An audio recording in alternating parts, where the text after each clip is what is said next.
2022년 종교개혁주의를 우리가 생각을 하면서 참 하나님 앞에 우리가 다시 한번 바로 서는 그런 자세가 필요하겠구나 생각을 했습니다.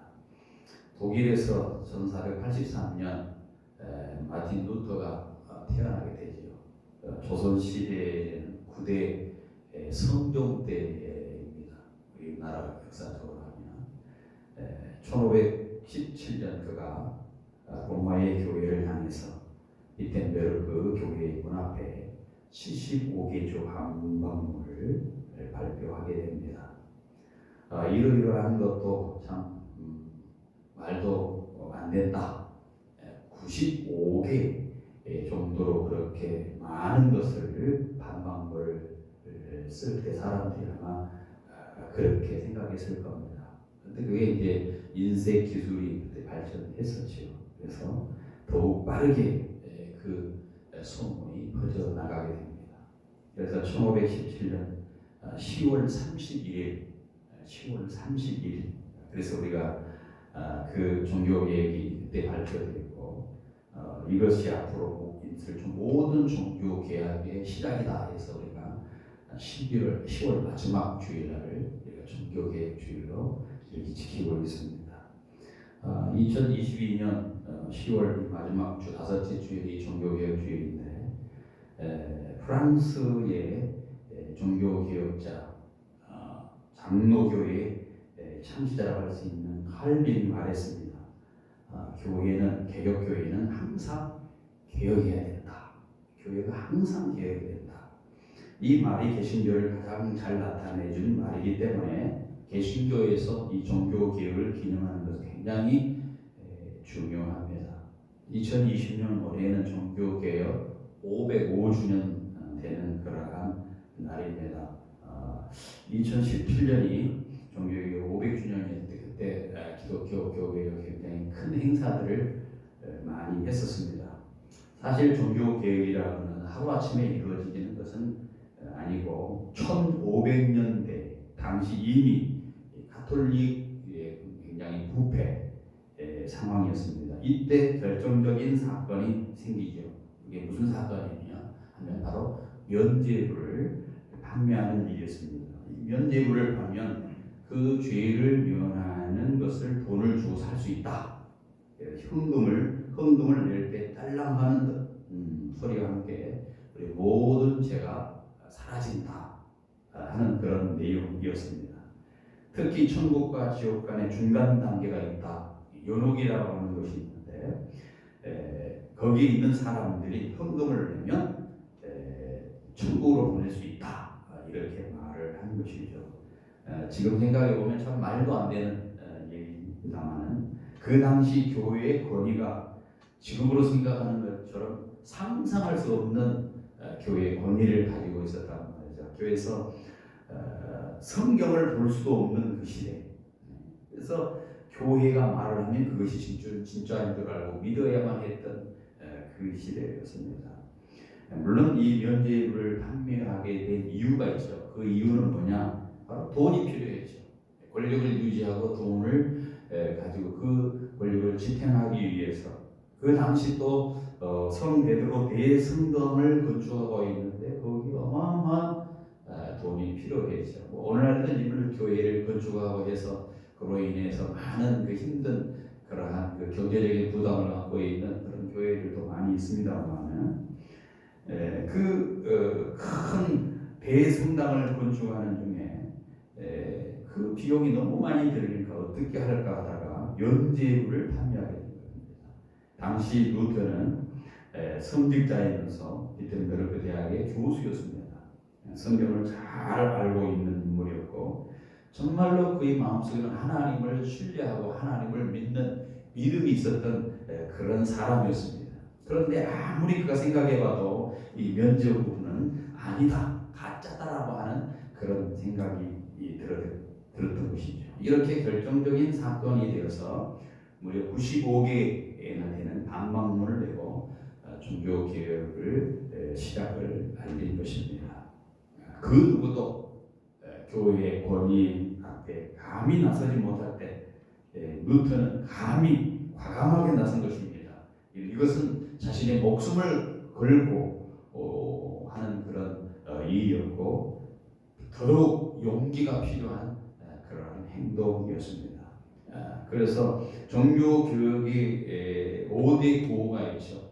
종교 개혁의 5대 슬로건이 있습니다. 첫 번째는 오직 성경입니다. 솔라 스크립처, 오직 성경. 마틴 루터가 성경으로 돌아가야 된다. Back to the Bible, 성경으로 돌아가야 된다. 그런 역설을 했습니다. 교황의 권위보다, 교회의 권위보다, 성직자들의 권위보다 성경이 권위를 위해 둬야 된다. 성경의 그 어떤 사람의 사상이나 문헌이나 신앙의 표준이 될 수 없다. 오직 성경만이 우리 신앙의 표준이고 신앙의 대상으로서 하나님을 알게 하는 것이다. 우리가 잘 알고 있는 디모데후서 3장 16절의 말씀이죠. 모든 성경은 하나님의 감동으로 된 것으로 교훈과 책망과 바르게 함과 의에 교육하기에 유익하다. 이 성경을 최고 권위를 둬야 된다. 이게 하나의 슬로건이었어. 오직 성경. 두 번째는 솔라 그라티아, 오직 은혜. 오직 은혜. 그라티아라는 라틴어죠. 오직 은혜입니다. 천주교 구원에 있어서 천주교는 이행득구라고 합니다. 이행득구. 행함으로써 구원을 얻는다. 이행득구주의에서 행함으로 구원을 얻는다라고 하는 이 공덕 축적설을 주장하고 있었는데 루터는 깨달았지요. 빛이 오직 은혜를 외쳤습니다. 오직 은혜. 솔라 그라티아. 오직 예수 안에서 죄인에게 값없이 주시는 하나님의 은총, 이것만이 필요하다. 인생이 뭡니까? 모든 사람이 죄인 아닙니까? 이 죄가 가져다준 결과는 사망입니다. 그런데 스스로 그 사망을 어떻게 해결할 수가 없습니다. 예수님께서 대신 십자가의 죽으심으로 그 은혜로 죄인이 씻음을 받고 사망에서 생명으로 옮기게 되는 은혜를 우리가 누리게 되는 것이죠. 성경 요한복음 5장 24절에 믿는 자는 영생을 얻었고 심판에 이르지 않으니 사망에서 생명으로 옮겼느니라. 오직 은혜. 솔라 그라티아. 세 번째는 솔라 피데. 오직 믿음입니다. 오직 믿음. 죄인이 의롭다함을 받는 것은 오직 믿음. 하나님의 자녀가 되는 것도 믿음. 구원을 얻는 것도 믿음. 오직 믿음으로 가능하다. 루터가 외치기 전에 성경의 바울도 누누이 외쳤습니다. 오직 의인은 믿음으로 말미암아 살리라. 믿음의 출처가 그냥 사람이 아니다는 거야. 교회가 아니다라는 거야. 오직 하나님이 믿음의 출처다. 구원의 이름에 이르게 하는 믿음의 대상이 누구냐? 신부가 아니다는 거야. 교황이 아니다는 거야. 오직 예수를 믿으면 구원에 이르게 된다. 인간의 공로가 아니다는 거야. 고행이 아니다라는 거야. 오직 은혜. 이걸 우리 솔라 피데 오직 믿음으로 간다. 믿음으로. 그러므로 우리의 구원을 얻기 위해서 면죄부를 살 필요도 없고 마리아를 숭배할 필요도 없다는 겁니다. 당시 면죄부를 판매하고 마리아를 숭배하는 사상이 있죠. 지금도 캐톨릭에서는 마리아 상 앞에 가서 기도를 하면 그럼 마리아가 우리의 기도를 들어준다는 거예요. 하나님께 올려줄 수 있다는 거죠. 신부에게 고해 성사를 하면 신부가 네 죄를 용서하노라. 그러면 죄를 용서한다고 받는다고 믿는 겁니다. 그런데 루터는 고해 성사할 필요 없다. 십자가는 종군, 성지순례 이런 것을 하면 구원을 받는다. 성지순례라는 말이 맞는지는 모르지만 하여튼 그렇게 해서 사람들을 유혹했던 그게 있었죠. 천주교에서 자선을 하면 구원을 얻는다. 물론 성경에서 착한 일을 하는 건 힘쓰라는 말이 맞습니다. 그러나 성도가 의무로 사명으로 하는 것이지 구원을 받는 조건으로 우리가 자선을 하고 선행을 행하는 것은 아니라는 것입니다. 그래서 예배서 2장 8절에 너희가 그 은혜를 인하여 믿음으로 말미암아 구원을 얻었나니 이것이 너희가 난 것이 아니고 하나님의 선물이다. 행위에서 난 것이 아니니 누구든지 자랑하지 못하게 하려 함이니라. 은혜 값없이 받는 것, 믿음 행위로 아닌 것, 선물로 값을 내지 않고 그저 받는 것, 이것이 필요했다라는 거죠. 그래서 루터는 주장했던 오직 믿음이다. 솔라피. 그 다음에 네 번째로 솔루스 크리스토스, 오직 예수. 솔루스 크리스토스, 오직 예수. 오직 그리스도만이 유일한 중재자가 된다는 거예요. 교황이 중재가 아니고, 교회가 중재하는 것이 아니고, 사람이 중재하는 것이 아니고, 오직 그리스도께서 우리의 중재자가 되신다. 교황, 교계, 제도, 성모 마리아는 필요치 않는 것이다 라고 이렇게 선언한 내용이죠. 마지막 다섯 번째는 오직 하나님의 영광을 위하여 솔리데오 글로리아. 오직 하나님의 영광을 위하여, 주님의 영광을 위해 살아라. 성도는 다른 어떤 사람, 다른 어떤 사물의 영광을 돌리지 아니하고 오직 주님의 영광을 위해 살아라. 만물이 주께서 나오고 주로 말미암고 주께로 돌아갑니다. 그에게 영광이 세세대로 일질지어다. 로마서 11장 36절에 그렇게 말합니다. 우리 잘 알고 있는 고린도전서 10장 32절에도 1절에도 먹든지 마시든지 무엇을 하든지 하나님의 영광을 위하여.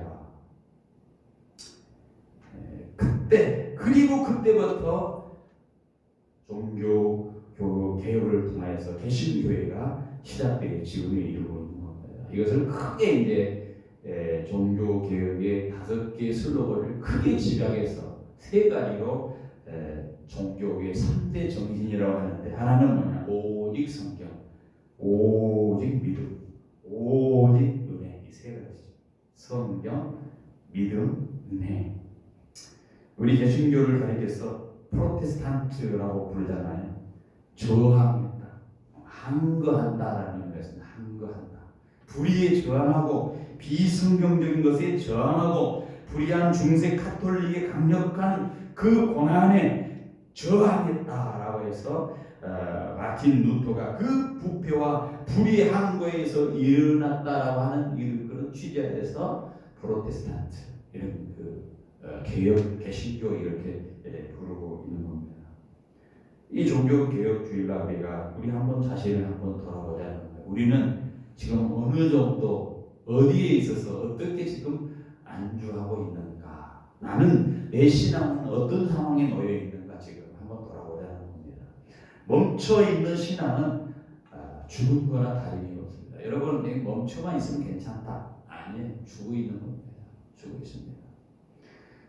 우리가 나무에 보면 물을 이렇게 주잖아요. 물에 주는데 예를 들어서 살아 있으면 그 물을 수분을 빨아들여서 이렇게 잎사귀를 내고 점점 성장하는 거예요. 그런데 물을 많이 줬어요. 우리 집에 무슨 분재 같은 나무가 하나 있는데 제가 실수를 했어요. 하루는 이게 조금 이제 나무 잎사귀 부들부들하니까 하루는 앞에다 물을 엄청나게 많이 줬어요. 적당히 너무 많이 줬는 거. 잎사귀가 다 떨어지고 갑자기 다 나무가 그냥 다 말라 죽은 것처럼 그렇게 되더라고요. 물을 너무 많이 준 거예요. 실수한 거죠. 근데 나무가 어느 정도 물이 필요하지요. 그런데 물을 전혀 안 주고 그냥 놔뒀다. 죽는 거예요. 살아갈 수가 없습니다. 뭔가 새롭게 공급되는 힘이 있을 때에 나무가 살아난 것 아니겠습니까? 살아있다. 자란다는 거예요.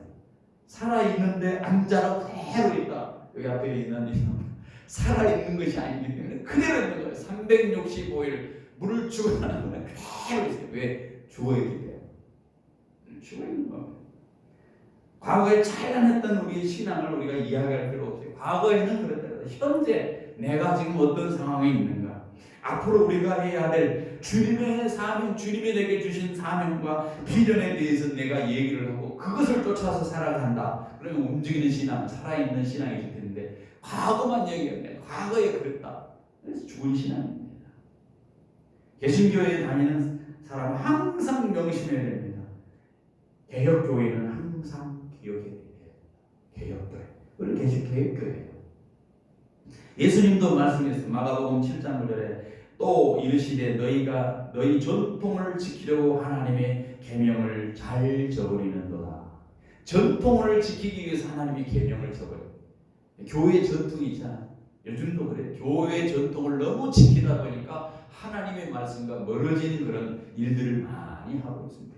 하나님의 긍휼, 하나님의 사랑, 하나님의 공의, 하나님을 향한 어떤 것이 내적인 것이 아니고 외적인 것을 너무 추구하다 보니까 큰 교회 건물을 지어야 된다. 거기에 하나님이 갇혀있게 만드는 이게 교회 전통이죠. 그렇게 안 하면 구원을 못 받는다 이런 식의 뭐라 쓰는 거 교회 전통입니다. 거기가 개혁돼야 교회의 전통을 지킨다는 명분으로 거저 머물러 있는 신앙이 아닌지 오늘 이 종교개혁주의가 우리가 한번 좀 돌아봐야 할 일이라는 겁니다. 오늘 우리가 읽었던 본문을 보면 요시야라고 하는 왕이 등장합니다. 이 왕이 18세의 왕이 오릅니다. 올라가서 33년 동안 이 사람이 이제 이스라엘을 다스리게 되는데 이 요시야는 일생을 통하여 끊임없이 개혁하는 참된 개혁자의 모습을 우리에게 보여주고 있습니다. 요시야가 왕위에 올라서 이제 할 일이 뭐였느냐? 성전을 재건을 하는 거지. 하나님께 예배하는 거, 하나님께 제사하는 그 일이 전부 다 무시되고 있었다는 거예요. 성전 안에서 이상한 짓을 하고 말이죠. 요즘으로 말하면 무슨 동성애를 한다든가 창녀들이 있었고 말이죠. 엉뚱한 짓들, 수많은 죄악들을 범하고 우상 숭배를 하고 그렇게 바알신과 아세라든가 각종 금오스라든가 온갖 신들을 다 섬기는 그러한 재단이 되었다는 거예요. 이거에 대해서 마음 아파하고 요시야가 성전에서 성전을 건축 수리를 하게 합니다. 수리를 하게 하죠. 깨끗하게 정리하고 청소하고 수리하게 하는데 그때에 그가 하나님의 말씀을 발견한 것을 알게 됩니다. 우리가 잘 알듯이 제사장 hil기야가 발견했다. 성전 수리 중에 hil기야가 발견한 그 말씀이 무엇인지에 대해서 정확하게는 알 수 없지만 그가 얘기했던 그 마음과 성품을 다하여 하나님을 온전히 섬기라고 하는 그 내용을 보면은 종교 개혁과 같은 그런 내용이라는 거죠.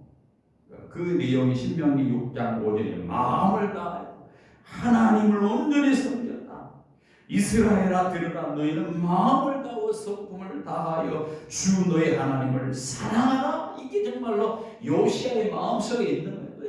왕에 딱 올라보니까 나라가 정말로 꺼리꺼리하니까 18살 때 왕이 올랐는데 그가 마음 먹게 되시죠. 선조들이 이렇게 잘못된 것을 보면서 얼마나 분통이 일어났겠습니까? 많은 사람들이 그 당시 형식적으로 하나님을 섬긴다고 성전을 했지만 그 속에 이상한 짓들을 하고 이상한 죄를 범하는 그런 상황이었습니다. 사람들 앞에서 열심히 있는 척하고 목숨을 걸고 사랑한다고 했지만 그렇지 않고 있는 모습들을 보게 되는 것이죠. 그래서 요시야가 종교 개혁을 했다는 거예요. 그게 이제 오늘 본문에서 우리에게 준 종교 개혁의 메시지입니다. 요시야는 몇 가지 일을 하게 되죠. 그가 종교 개혁을 하면서 일하는 게 뭐냐? 먼저 하나님의 말씀을 발견하는 일을 했다. 하나님의 말씀을 잃어버린 하나님 말씀.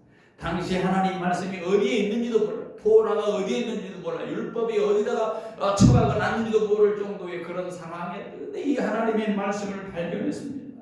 마틴 루터도 종교 교육도 어떻게 시작됐습니까? 하나님의 말씀을 발견하는 데도 또 시작이 되었다는 거예요. 우리가 이루어지는 것 행위에 있지 않고 하나님의 은혜 예수 그리스도의 십자가의 그런 피로 씻음을 받아서 이루어진 것이다. 오직 믿음, 오직 은혜. 이 사상을 성경에서 발견한 겁니다. 성경에서 발견한 것이죠.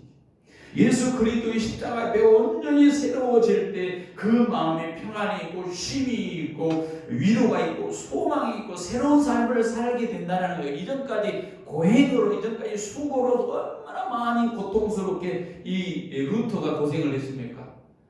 그가 참된 안식을 얻기 위해서 얼마나 수고를 했습니까? 그야말로 그가 무릎이 다 까지도록 말이죠. 그 성전 계단 올라가면서 내려오면서 고행을 하고 회개를 하고 참회를 했지만 참된 평안이 없었습니다. 많은 헌금 제도가 있어서 그야말로 헌금을 하고 고행을 하고 성기순례를 하고 고해성사를 하고 많은 의식을 통하여 예를 썼지만 거기 참내 평안이 아니고 평안이 없었고 제3을 얻는 것이 아니라 오직 하나님의 말씀에 의해서 제3의 확신을 얻고 평안을 얻는다는 사실을 전하기 시작한 것이에요. 그래서 이 종교개혁은 제도 개혁이 아니고 형식의 변화가 아니고 그야말로 사람의 자리를 바꾸는 정도가 아니라 하나님의 말씀을 중심적으로 그 가치관에 그의 세계관에 사고방식 안에 하나님의 말씀을 바로 세우는 것, 이것이 종교개혁이었다는 거죠. 우리가 우리의 삶의 모든 삶의 영역 가운데 하나님의 말씀을 바로 세웠다라고 하는 것은 내가 지금 신앙을 개혁했다라고 하는 의미와도 흡사합니다. 우리가 하나님의 말씀을 우리의 기준으로 삼고 그 말씀으로 돌아가야 될 때에 우리도 진정한 개혁이 일어나고 마음의 평안이 있고 정말로 새로운 삶의 출발이 시작되는 것입니다. 지금 루트는 이 요시아는 바로 그 말씀을 먼저 발견하게 됩니다. 두 번째 요시아의 종교 개혁은 회개 운동이었습니다. 여러분 열왕기하 우리가 읽지 않은 바로 전장 22장 11절에 보니까 왕이 율법주의 말씀을 들으면서 그의 옷을 찢었다 그렇게 했어요. 율법의 말씀을 그가 들자마자 그의 옷을 찢었습니다. 그리고 명령을 내렸습니다. 그 당시 하나님의 말씀을 듣지 않는 것, 그들이 행하지 아니하는 그 죄악 때문에 지금 하나님의 진노가 우리에게 임하여서 이렇게 어리게 산다. 하나님의 진노의 원인이 뭐냐? 하나님의 말씀을 듣지 않는 것, 행하지 않는 것이다 라고 하면서 그것을 깊이 깨달은 이 요시아는 너희 옷을 찢어라, 너희 옷을 찢지 말고 너희 마음을 찢어라 할 정도의 그런 심정으로 선포를 하는 것입니다. 회개를 했지요. 그들의 재상이 어땠습니까? 우리가 읽지 않았습니다만 23장 4절에서 20절까지 그 내용을 쭉 보면요, 당시 그들의 죄상이 그대로 드러나 있는 것을 보게 됩니다. 여기 보세요. 성전의 23장부터 쭉 보면 어떤 일이 벌어집니까? 4절부터 보면은요, 바알과 아세라와 하늘에 이룰 성신을 위하여 만든 모든 그릇들을 여호와의 성전에 내다가 예루살렘 바깥 기돈 밖에 불사르고 그것들의 재물을 배들로 가져가게 하고, 그 다음에 보면 5절에도 예적이 유다 왕 세워서 유다 모든 성읍과 예루살렘 주위에 있는 산당들에게서 분양하며 우상을 섬기게 한 제사장들을 폐하며, 또 바알과 해와 달과 별과 때와 하늘의 모든 별에서 분양하는 자들을 폐하고, 여호와 성전에서 아세라 상을 내다가 예루살렘 바깥 기도신으로 가다가 거기서 불사르고 빻아서 가루를 만들 그 가루를 평민의 묘지에 뿌리고, 또 여호와의 성전 가운데서 남창의 집을 헐었으니 그것은 여인이 아세라를 위하여 휘장을 찢는 초소라. 그나마 보세요. 뭐 상당 짓고 제단 짓고 남창하고 아세라 바알 1월 성신 이런 것을 섬기는 그들 82절에 보면은 다 걸고 가루를 만들고 그러죠. 13절에 또 시돈의 사람이 가증한 것 아스다돌가 요압 사람이 가증한 금호수와 암몬 사손이 가증한 밀곡을 위하여 세웠다. 이런 것을 깨뜨리고 아세의 목상을 찍고 사람의 해골로 그들을 채웠더라. 완전히 다 박살내버린 거야. 얼마나 부패했습니까 그 당시. 얼마나 많은 지향을 범했는지가 알게 되죠. 진상을 섬기고 이를 생각해보세요. 하나님이 성전에서 하나님을 섬겨야 될 하나님의 백성들이 다른 데나 다 하는 거예요. 말씀을. 그것을 보고 요시아가 회개 운동을 합니다. 자기 옷을 찢는 거예요. 요엘 선지자는 백성들을 향해서 너희 옷을 찢지 말고 너의 마음을 찢으라. 나의 마음을 찢으라. 타락하고 부패한 자신의 마음을 찌르는 철저한 변화. 아름답게 장식했던 자신의 옷을 찢어버리고 알몸을 드러내는 것처럼 우리 마음을 찢고 내 속에 있는 죄를 철저하게 회개하고 하나님 앞에 나는 죄인입니다. 벌거벗은 모습으로 하나님 앞에 나가는 그것이 필요하다는 거죠. 종교개혁은 회개 운동이었습니다. 루터가 95개의 그 논제에서 제1항이 뭐였냐면은 회개에 대해서 설명을 합니다. 예수님께서 처음 복음을 전할 때에도 뭐에 대해 설명하냐면은 회개하라 천국이 가까웠다. 여러분 신자의 전생애를 통하여 오늘 우리에게 도전하는 것은 회개하는 삶을 살아가야 된다.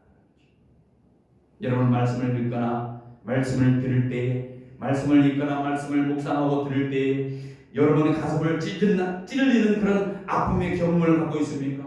누가 나를 손가락으로 비난해도 그 소리를 들을 그런 일이 있더라도 그게 신경 쓰지 말고 정말로 하나님께서 나를 향해서 가지고 계신 그 마음이 무엇일까? 말씀을 보면서 내 마음에 찔림이 있고 내 마음에 깊은 회개가 있느냐 말이죠. 철저하게 하나님 앞에 무릎 꿇고 회개하고 죄를 용서받고 우리의 모든 억울함을 풀어주시는 하나님 앞에 다 내놓으면 우리는 새롭게 시작할 수 있는 은혜를 누리게 됩니다. 이게 종교개혁이었어요. 그래서 개혁의 출발점은 남의 비난을 하거나 세상을 바라보는 그런 것이 아니라 자신을 바라보는 거예요. 자신을 바라보는 거예요. 내 자신을 바라봐요. 우리가 현재 사회를 보면서 한국 기독교의 정세를 보면서 누구의 탓을 하는 거죠? 내가 지금 어떻게 살고 있는가? 우리가 먼저 옷을 찢는 마음으로 회개하는 것, 이것이 진정한 개혁의 출발입니다. 여러분 스스로가 자신의 죄를 허물을 고백하고 회개하는 것, 이것이 종교개혁주의가 해야 될 일이라는 거죠. 루터는 다 같이 새로워지는 것을 꿈꿨습니다. 하나님 앞에 새로워지는 것을 꿈꿨어요. 오늘 요시야도 역시 마찬가지로 이 요시야의 종교는 다 함께 새로워지는 그런 역사를 나타냅니다. 요시야는 모든 백성들을 불러 모으고 하나님의 말씀을 그들 백성들 앞에 낭독하겠습니다. 모든 백성은 그 언약을 따르기로 결심을 하고 우리가 잘못했다고 통했습니다. 구원받는 은혜와 회개하는 변화가 개인 차원뿐만에 머문다면 그건 의미 없어요. 우리 개인을 떠나서 개인을 넘어서 교회 안에서 우리의 가정에서 이런 일이 일어나게 된다면 우리 가정을 통해서 개인을 통해서 교회가 사회가 이 민족이 변화되는 그런 진정의 개혁의 역사가 일어나게 된다는 거예요. 요시야는 하나님의 말씀을 지금까지 추상적으로 생각했던 이 이스라엘 백성들 앞에 하나님의 말씀을 구체적으로 알렸어요. 하나님이 원하시는 건 뭐냐? 이 세상에 내 이익을 위한 무대가 아니라 하나님을 위한 시각으로 바뀌라는 거죠. 하나님을 어떻게 섬길 것인가? 하나님 앞에 어떻게 너희들이 나아갈 것인가? 어떻게 하나님 앞에 바로 세워질 것인가? 거기 시각을 돌리게 했다는 것입니다. 그래서 철저하게 그가 계획이 나가는데 우상을 제기하고 우상 숭배자를 몰아내고 율법에 기록된 말씀을 이루려고 하는 그러한 마음이 있었다. 그게 새로움이에요. 새로움. 우리가 옛날에 무슨 깨끗해질 생각을 할 수 없습니다. 하나님 앞에서 내 자신 철저하게 회개하고 철저하게 하나님 앞에 내 자신을 드러내고 하나님 앞에 용서를 구하고 그 은혜로 말미암아 우리는 그 말씀 앞에 서서 그 은혜를 다시 한번 회복돼서 새로운 삶을 살아가게 되는 것이죠. 말씀을 맺습니다. 마틴 루터의 개혁은 독일에서 머물지 아니하고 스코틀랜드 그리고 그리스, 영국으로 프랑스, 네덜란드로 나아가는 전 유럽의 변화를 가져왔습니다. 오늘날의 한국 교회는 어떤 모습입니까? 선교의 비전을 사라지고 큰 건물을 세워야 됩니다. 교회의 존재의 의미를 삼고 있습니다. 헌신의 열정은 사라지고 하나님 직분을 탐내고 있는 것. 내가 목사가 되고 내가 장로가 되고 내가 몸만 되면 다 되는 걸로 생각하는 성도의 삶, 이것이 바로 문제라는 것이죠. 경건의 능력은 없으면서 교회의 재정이 많아짐으로 인해서 교회가 부패되어가는 이 시대를 우리가 바라보지 않습니까? 오늘 본문에 기록한 사람은 요시야 임금에 대해서 이렇게 평하고 있습니다. 요시야 같이 마음을 다하며 성품을 다하여 힘을 다하여 여호와를 향하여 모세의 율법을 온전히 준행한 임금은 전에도 없었고 후에도 없었다. 23장 25절 전에도 후에도 없었다. 여러분의 인생을 어떻게 평가받기를 원하십니까? 여러분의 인생을 살고 난 후에 여러분의 묘비명에 어떤 수식어가 붙기를 원하십니까? 바락인데 모쪼록 하나님의 말씀을 중심으로 순간마다 회개하며 변화된 모습으로 우리의 가정과 교회와 이 사회를 변화시킨 개혁의 주체로 살다가 정말로 하나님의 말씀에 온전히 순종하며 살다 떠난 사람, 이런 기록이 있어야 되지 않겠습니까? 요시야는 그랬어요. 하나님의 율법을 여호와를 향하여 힘을 다하고 성품을 다하여 여호와를 향하여 모세의 율법을 온전히 준행한 임금은 전에도 없었고 후에도 없었다. 하나님의 말씀이 온전히 순종하며 살다가 떠난 사람이다 라고 하면서 우리의 족적이 남겨져야 되지 않겠습니까? 여러분과 제가 이 종교 개혁주의라 하나님 앞에 그러한 믿음으로 그런 마음으로 새로워진 역사가 있어지기를 간절히